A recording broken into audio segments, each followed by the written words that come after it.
एक विद्यार्थी हूँ।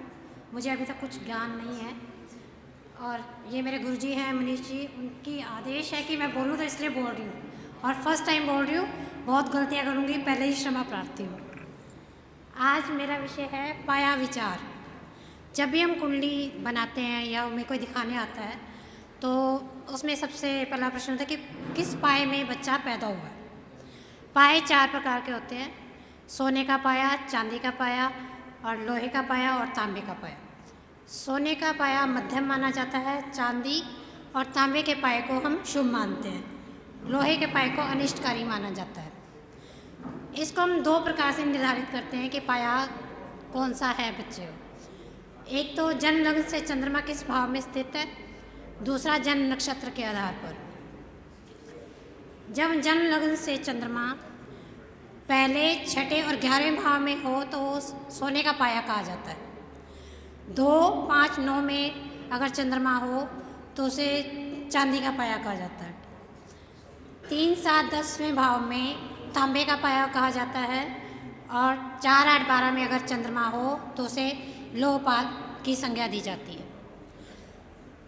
इसी तरह हम जन्म नक्षत्र के आधार पर भी देखते हैं।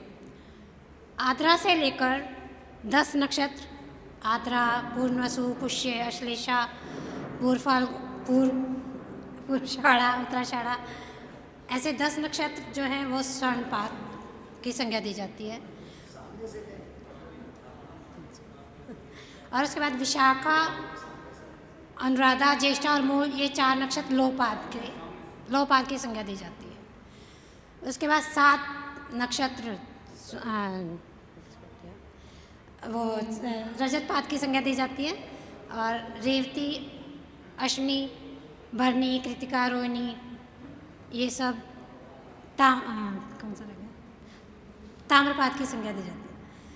अब हम जो पाए का निर्धारण करते हैं, इनको हमने दोनों प्रकार से देखना है कि जन्म नक्षत्र के आधार पर और जन्म चंद्रमा के आधार पर भी कि जातक का कौन सा पाया है।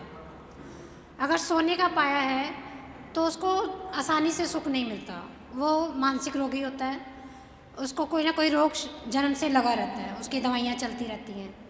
और जो चांदी का पाया श्रेष्ठ माना गया है, इसमें पैदा हुए जातक को सुख सुविधाएँ मिलती हैं, पदोन्नति मिलती है, यश कीर्ति मिलती है, लाभ मिलता है।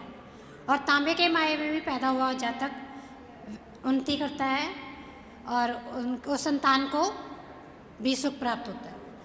जो लोहे का पाया है वो सबसे अनिष्टकारी माना जाता है।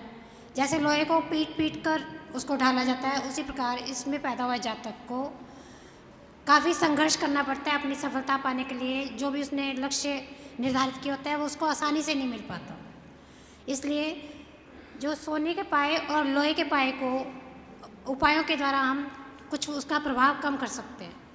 जैसे सोने के पाए पाए की अशुभता को कम करने के लिए हम अपने गुरुजन या जैसे हम गुरुओं की तरह मानते हैं, उसको अगर सामर्थ्य हो तो सोने के आभूषण भेंट कर सकते हैं, या सोने की तरह चमकता हुआ मक्का या गेहूँ हम पक्षियों को खिला सकते हैं, जिससे उसका प्रभाव कम हो जाता है और जीवन में कुछ आसानी हो जाती है। लोहे का पाया जो अनिष्टकारी माना जाता है, उसको हम शनिवार को लोहे का दान कर सकते हैं अपने वजन के बराबर। नहीं तो शनिवार को किसी भी मंदिर या गुरुद्वारे में लोहे के बर्तन जैसे कढ़ाई हो गई, चाकू हो गया, ऐसे हम मंदिर में दान कर सकते हैं। धन्यवाद।